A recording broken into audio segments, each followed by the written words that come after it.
Hi friends, മുമ്പ് നമ്മൾ woman police കോൺസ്റ്റബിളിൻ്റെ എക്സാമിൻ്റെ ക്വസ്റ്റ്യൻ പേപ്പർ ഡിസ്കഷൻ സ്റ്റാർട്ട് ചെയ്തിട്ടുണ്ടായിരുന്നു.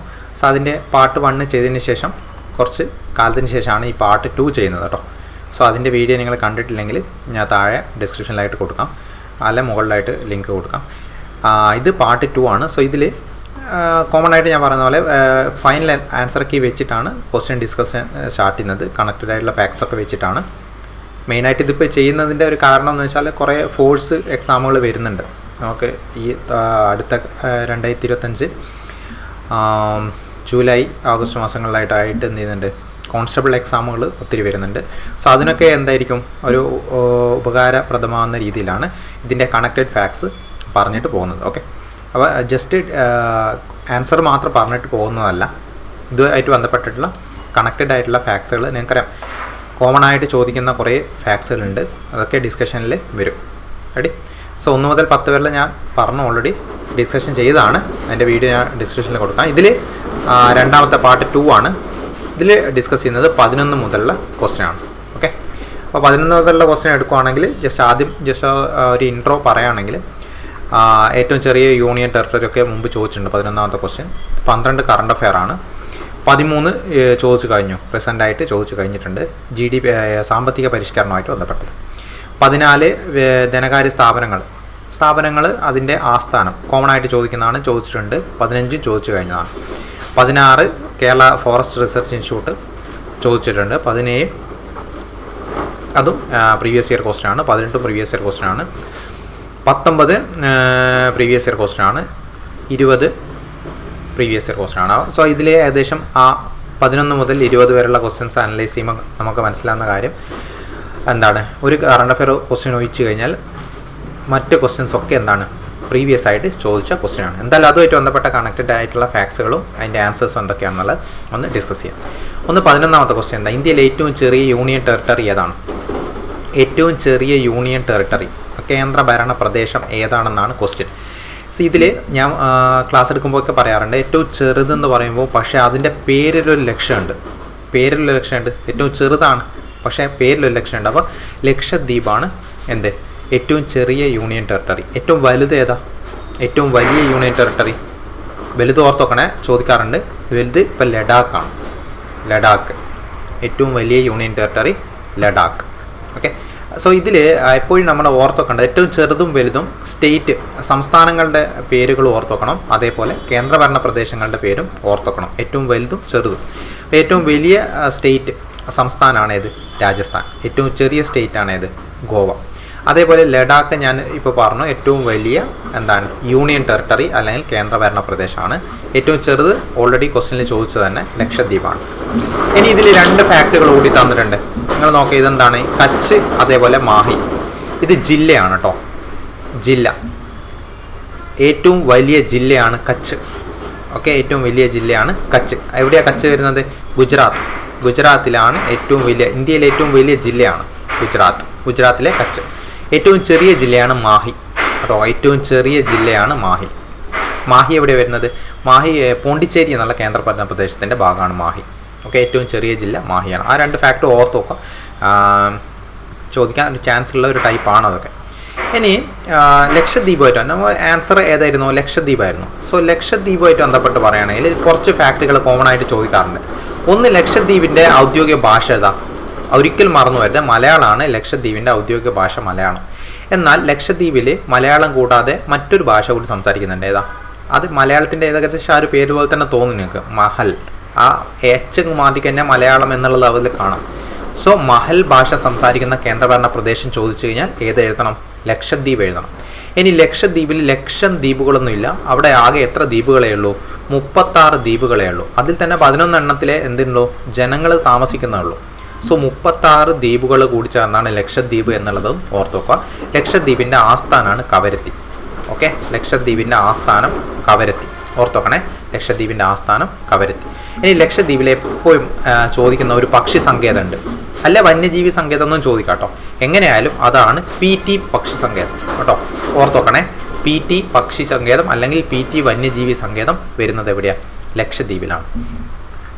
ഇനി 12ാമത്തെ ക്വസ്റ്റ്യൻ, 2023 ഏഷ്യൻ ഗെയിംസിൽ ഇന്ത്യക്ക് ലഭിച്ച മെഡലുകളുടെ എണ്ണം 107 ഇതൊന്ന് ഇപ്പോൾ ഓർത്ത് വെക്കണ്ട, കാരണം 2025 ആയിട്ടുണ്ട്. ഇതൊന്നും ഇനി ചോദിക്കില്ല. ഇനി ഈ ടൈമിൽ വരുന്ന കറണ്ട് അഫയേഴ്സ് ഏതൊക്കെയാണെന്നുള്ളത് എന്ത് ചെയ്താൽ മതി, ഓർത്ത് വെച്ചാൽ മതി. ഇനി 13, ഇന്ത്യയിൽ നടപ്പിലാക്കിയ പുത്തൻ സാമ്പത്തിക പരിഷ്കാരങ്ങളുമായിട്ട് ബന്ധപ്പെട്ട് ചുവടെ ചേർത്തിരിക്കുന്ന പ്രസ്താവനകൾ ശരിയായതേത്? അതായത് എന്താ ഇവിടെ ചോദിക്കുന്നത്, പുത്തൻ സാമ്പത്തിക പരിഷ്കാരങ്ങൾ. ഓക്കെ, ന്യൂ എക്കണോമിക് റിഫോംസ് എന്ന് പറയും. നിങ്ങൾ പഠിച്ചിട്ടുണ്ട് 91 കാലഘട്ടത്തിൽ എന്താണ് നടപ്പിലാക്കിയ പുത്തൻ സാമ്പത്തിക പരിഷ്കരണങ്ങൾ. അതിൽ ഏതൊക്കെയാണ് ശരിയായിട്ടുള്ളത്? GDP നിരക്ക് വർദ്ധിച്ചിട്ടുണ്ട്, വിദേശ നാണയ ശേഖരം വർദ്ധിച്ചിട്ടുണ്ട്, അതേപോലെ കൃഷിയിൽ പുരോഗതി ഉണ്ടായിട്ടുണ്ടോ? കൃഷിയുമായിട്ട് ഇത് ശരിക്കും എന്തെന്നില്ല, ഇതിനൊരു ബന്ധമൊന്നുമില്ല. ഇത് കൃഷിയായിട്ടൊന്നും ബന്ധമില്ല. നമ്മൾ ഈ പുതിയ സാമ്പത്തിക പരിഷ്കരണം എന്ന് പഠിക്കുമ്പോൾ എപ്പോഴും നിങ്ങൾ ഓർത്തേക്കേണ്ട ഒരു വേർഡ്, ഒരു ലെറ്റർ എന്ന് പറയുന്നത് ഏതൊക്കെയാണ്? LPG ആണ്. ലിബറലൈസേഷൻ, പ്രൈവറ്റൈസേഷൻ, ഗ്ലോബലൈസേഷൻ ആണ്. സോ അതിൽ കൃഷിയുമായിട്ട് ബന്ധപ്പെട്ട കാര്യങ്ങളൊന്നും പറയുന്നില്ല. പിന്നെ വിദേശ മൂലധന നിക്ഷേപം വർദ്ധിച്ചിട്ടുണ്ട്. സോ ഇതിൽ വരുന്ന ഏതൊക്കെയാണ്? 1, 2, 4 ആണ്. 1, 2, 4 എന്ന് പറയുമ്പോൾ ഓപ്ഷൻ ബി ആണ് ഇതിൻ്റെ ആൻസർ കേട്ടോ.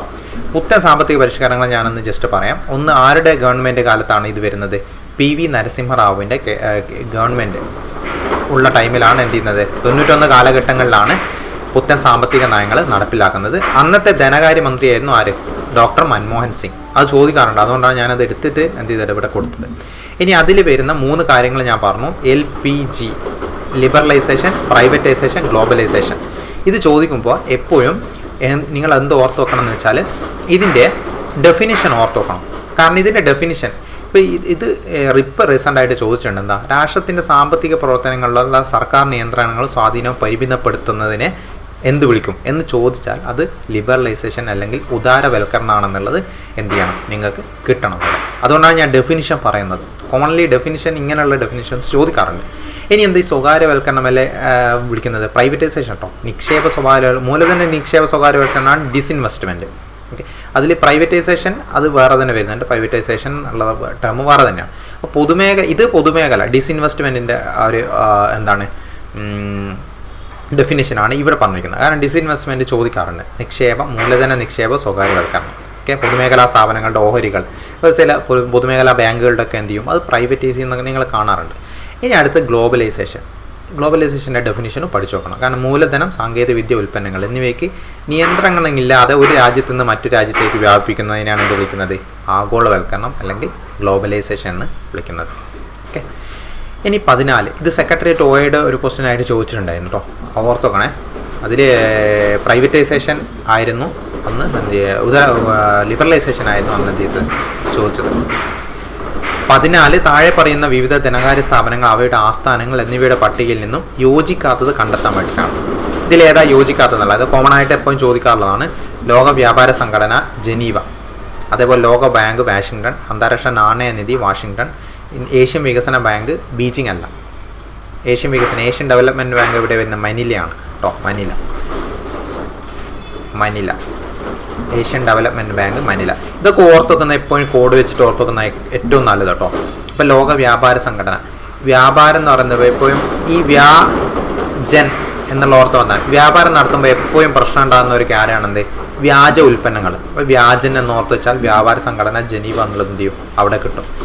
ഇനി ലോകത്ത് ടൺ കണക്കിന് കാശ് കിടക്കുന്ന 2 സ്ഥലങ്ങളുണ്ട്. എവിടെയൊക്കെയാണ്? ലോക ബാങ്കിലും IMFിലും ഇന്ത്യൻ അന്താരാഷ്ട്ര നാണയനിധി, ഇന്റർനാഷണൽ മോണിറ്ററി ഫണ്ടിൽ. സോ അത് ഏറ്റവും ലോകത്തുള്ള ടൺ കണക്കിന് പണം അവിടെയാണെന്ന് വെച്ചാൽ വാഷിങ്ടൺ എന്നുള്ളത് എന്ത് ചെയ്യും, അവിടെ കിട്ടും. ടൺ കണക്കിന് കാശ് കിടക്കുന്നത്. ഏഷ്യൻ ഡെവലപ്മെൻറ്റ് ബാങ്ക് ഓൾറെഡി പറഞ്ഞു, മനിലയാണ്. ഇതിൽ ഓർത്തുവെക്കേണ്ട കുറച്ചുകൂടി ഉണ്ട് കേട്ടോ.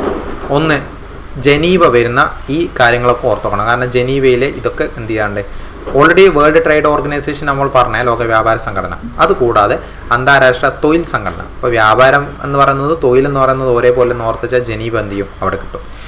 പിന്നെ ഉള്ളത് ലോകാരോഗ്യ സംഘടന, ഓർത്തോക്കണം കേട്ടോ, ഇമ്പോർട്ടൻ്റ് ആണ്. ജനീവ ലോകാരോഗ്യ സംഘടന. വ്യാജ കാര്യങ്ങളൊക്കെ, വ്യാജ ഭക്ഷ്യസാധനങ്ങൾ കഴിച്ചാൽ എന്ത് ചെയ്യും, ആരോഗ്യ പ്രശ്നം വരും എന്നുള്ള ഓർത്ത് വെച്ചാൽ അതും കൂടി അതിൻ്റെ ഒപ്പം തന്നെ എന്ത് ചെയ്യാം, കണക്ട് ചെയ്തിട്ട് പഠിക്കാം. സോ ഈ ജനീവയിൽ വരുന്ന 3 കാര്യങ്ങൾ ഇതൊക്കെയാണ്. ലോക വ്യാപാര സംഘടനയും പിന്നെന്താ തൊഴിൽ സംഘടനയും അതേപോലെ ആരോഗ്യ സംഘടന, ലോകാരോഗ്യ സംഘടനയും. ഇത് 3 ജനീവയിലാണ്. അത് എന്ത് ചെയ്യണം, കറക്റ്റായിട്ട് എന്ത് ചെയ്യും, അവിടെ പഠിക്കണം. എപ്പോഴും ചോദിക്കാറുണ്ട് ഈ കാര്യങ്ങളൊക്കെ. പിന്നെ ഇപ്പം കോമൺ ആയിട്ട് ചോദിക്കുന്നതാണ് യുനിസെഫ്. യുനിസെഫ് ന്യൂയോർക്കാണ്. UNICEF New York. ഇനി അടുത്ത് യുനെസ്കോ. അതേപോലെ യുനെസ്കോ എന്താണ്, പാരീസ്. UNESCO Paris. ഇനി 15ാമത്തെ ക്വസ്റ്റ്യൻ, നീതി ആയോഗിൻ്റെ ഇപ്പോഴത്തെ ചെയർമാൻ. ഇതൊക്കെ എത്രയോ പ്രാവശ്യം റിപ്പീറ്റ് ചെയ്ത ക്വസ്റ്റ്യൻ ആണ്. നീതി ആയോഗമായിട്ട് ബന്ധപ്പെട്ട എന്തെങ്കിലും ഒരു ക്വസ്റ്റ്യൻ എന്ത് ചെയ്യാറുണ്ട്, ഇപ്പം ക്വസ്റ്റ്യൻ പേപ്പറിൽ കാണാറുണ്ട്. ഇത്ര ഇമ്പോർട്ടൻ്റ് ആണ്. നീതി ആയോഗിൻ്റെ ചെയർമാൻ എന്ന് പറയുന്നത് എപ്പോഴും പ്രൈം മിനിസ്റ്റർ ആയിരിക്കും കേട്ടോ. പ്രൈം മിനിസ്റ്ററാണ് നീതി ആയോഗിൻ്റെ എപ്പോഴും ചെയർമാനായിട്ട് വരും. സോ ഇപ്പോഴെന്നുള്ളത് നരേന്ദ്രമോദിയാണ് പ്രൈം മിനിസ്റ്റർ, അതുകൊണ്ടാണ് നരേന്ദ്രമോദിയാണ് ഇപ്പോഴത്തെ ചെയർമാൻ എന്ന് പറയുന്നത്. ഇനി ഇതിൽ പ്രൈം മിനിസ്റ്റർ അല്ലാതെയും ചോദിക്കാറുണ്ട്, അത് ഞാൻ പറഞ്ഞുതരാം. ഒന്ന് എന്താ നീതി ആയോഗ് എന്നുള്ളത് ആദ്യം ഒന്ന് പറയാം. നീതി ആയോഗ് എന്താ, പ്ലാനിംഗ് കമ്മീഷന് പകരമായിട്ട് ഇന്ത്യയിൽ വന്ന ഭരണ സംവിധാനമാണ് ഇത് നീതി ആയോഗ്.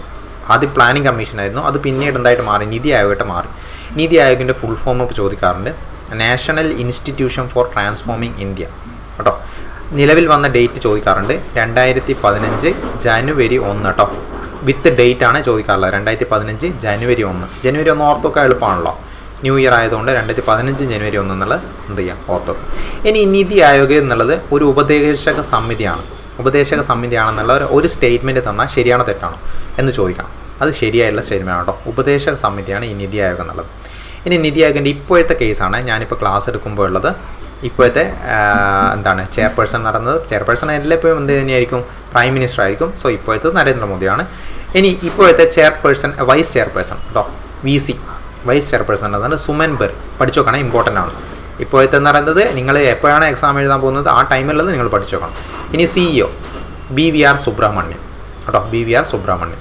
ഇത് മാറിയിട്ടില്ലെങ്കിൽ ഇത് തന്നെ പഠിക്കുക, അല്ലെങ്കിൽ എന്ത് ചെയ്യുക, മാറിയിട്ടുണ്ടെങ്കിൽ അത് മാറിയിട്ട് എന്ത് ചെയ്യണം, നിങ്ങൾ പഠിച്ചോണം. വെരി ഇമ്പോർട്ടൻ്റ് ആണ്, ചോദിക്കാറുണ്ട്. വൈസ് ചെയർപേഴ്സണും ചോദിക്കാറുണ്ട്. കാരണം ഇതിൽ ഓപ്ഷനിൽ നിങ്ങൾ തന്നിരിക്കുന്ന ഒന്ന് നിങ്ങൾക്ക് ഇവിടെ കാണാം. ഈ അമിതാഭ് കാന്തും അരവിന്ദ് പനഗരിയൊക്കെ എന്ത് ചെയ്യുന്നുണ്ടായിരുന്നു, മുമ്പ് ഈ പോസ്റ്റുകളിൽ ഇരുന്ന ആൾക്കാരാണ്. അതുകൊണ്ടാണ് അത് ഓപ്ഷനിലായിട്ട് അവർ കൊടുത്തത്. അപ്പോൾ മുമ്പ് പഠിച്ചിട്ടുള്ളവർ എന്ത് ചെയ്യും, അവിടെ തെറ്റിക്കും. അതിന് വേണ്ടിയിട്ട് കൊടുത്തതാണ്. ഇനി 16 ക്വസ്റ്റ്യൻ നോക്ക്. Kerala forest research institute. ഈ ഫോറസ്റ്റുമായിട്ട് ബന്ധപ്പെട്ട 2-3 സ്ഥാപനങ്ങൾ നമ്മൾ പഠിക്കാനുണ്ട്. അതിൽ ഇത് ചോദിച്ചിരിക്കുന്ന റിസർച്ചാണ്. അപ്പോൾ റിസർച്ച് എന്നുള്ളത് എന്ത് ചെയ്യണം, അവിടെ നിങ്ങൾക്ക് പിടികിട്ടണം. അപ്പോൾ ആ റിസർച്ച് ഇൻസ്റ്റിറ്റ്യൂട്ട് എവിടെയാണ് സ്ഥിതി ചെയ്യുന്നത്, പീച്ചിയിലാണ് കേട്ടോ റിസർച്ച് ഇൻസ്റ്റിറ്റ്യൂട്ട്.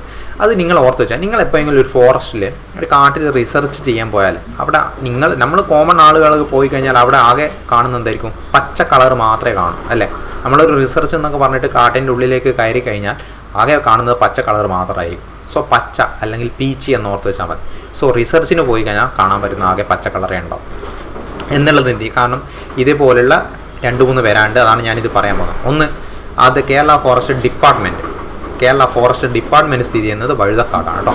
ഡിപ്പാർട്ട്മെൻറ്റ് അത് ഇങ്ങനെ ഓർത്ത് വെച്ചാൽ മതി. നമ്മൾ നോർമലി വഴുതി വീയും എന്ന് പറയില്ല, അങ്ങനെ ഓർത്ത് വെച്ചാൽ മതി. ഡിപ്പാർട്ട്മെൻറ്റ് എന്നുള്ളത് വഴുതക്കാടാണ്, തിരുവനന്തപുരത്ത് വരുന്നത്.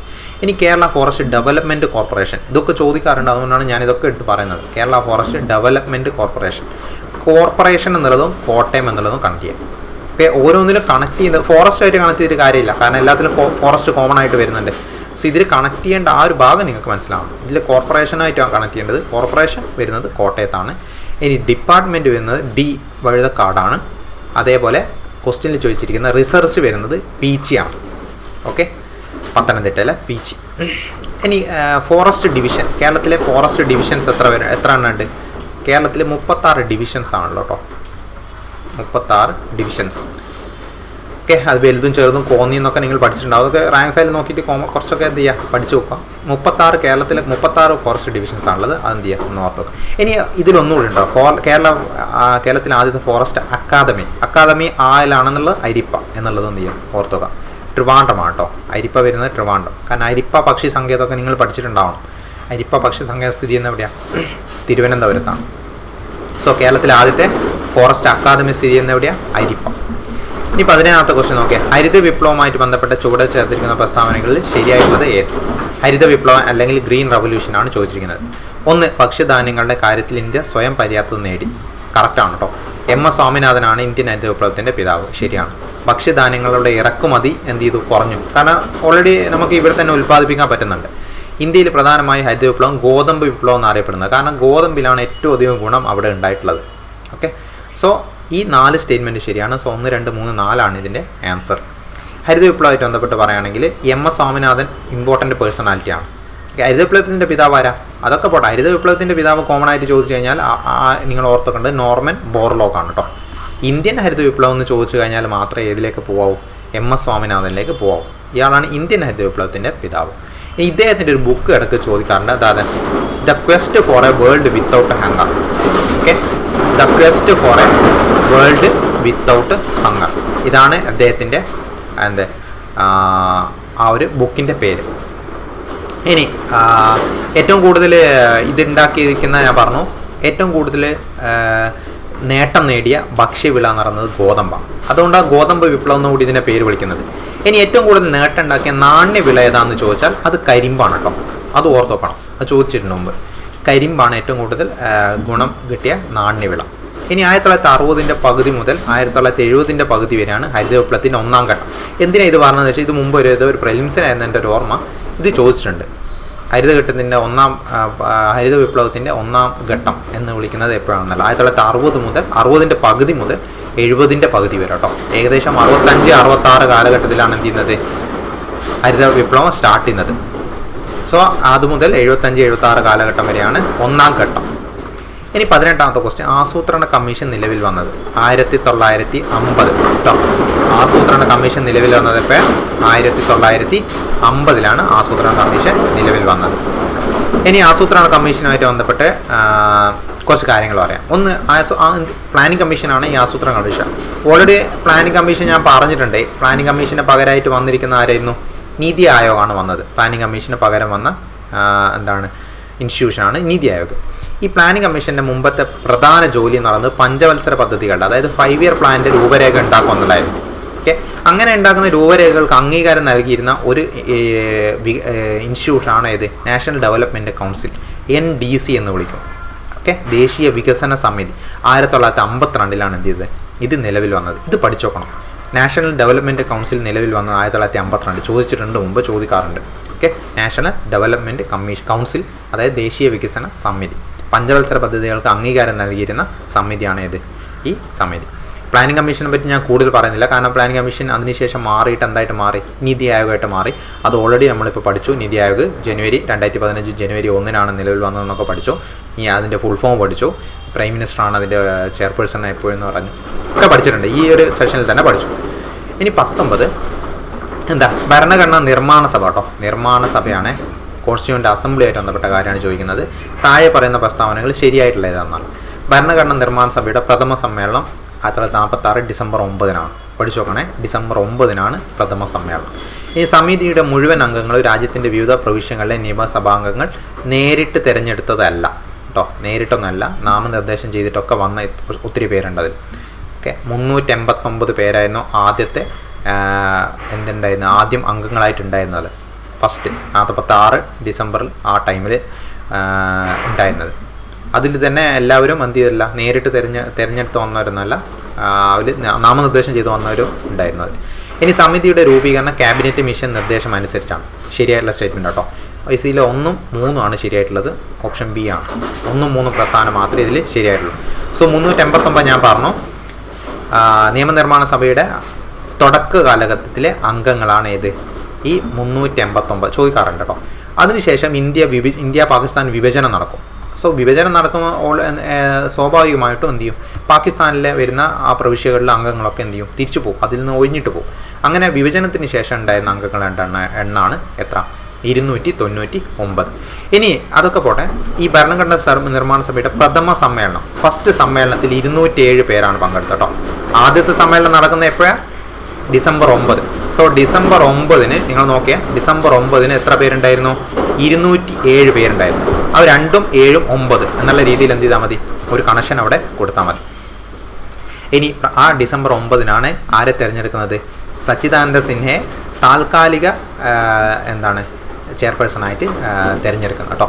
താൽക്കാലിക അധ്യക്ഷനായിട്ട് തിരഞ്ഞെടുക്കുന്നത് സച്ചിദാനന്ദ സിൻഹ. അതിനുശേഷം പെർമനൻ്റ് ആയിട്ട് ആരെ തിരഞ്ഞെടുക്കും, രാജേന്ദ്ര പ്രസാദിനെ ഡിസംബർ 11 തിരഞ്ഞെടുക്കും കേട്ടോ. ഡിസംബർ 11 എന്ത് ചെയ്തു, തൊട്ടടുത്ത് വരുന്ന ഡിസംബർ 11 രാജേന്ദ്ര പ്രസാദിനെ പെർമനൻ്റ്, ഓക്കെ, സ്ഥിരം എന്തായിരിക്കും ചെയർപേഴ്സണായിട്ട് തിരഞ്ഞെടുക്കുന്നത് ഡിസംബർ 11. ഇനി 20ാമത്തെ ക്വസ്റ്റ്യൻ, കേരളത്തിലെ ഭരണകൂട അഴിമതി ആരോപണങ്ങൾ അന്വേഷിക്കുന്നതിനും പരിഹരിക്കുന്നതിനുമായി നിലവിൽ വന്ന കമ്മീഷൻ. എങ്ങനെയാണ് ചോദിക്കുന്നത് അറിയോ, ഒന്നുകിൽ കേരളം എന്ന് മാറ്റിയിട്ട് അവരുടെ സംസ്ഥാനങ്ങളിലെ ഭരണകൂട അഴിമതി എന്ന് പറയും, അല്ലെങ്കിൽ കേന്ദ്ര ഭരണകൂട അഴിമതികൾ ആരോപണങ്ങൾ അന്വേഷിക്കുന്നതെന്ന് പറഞ്ഞിട്ടൊക്കെ ക്വസ്റ്റ്യൻ മാറ്റി തരും അവർ.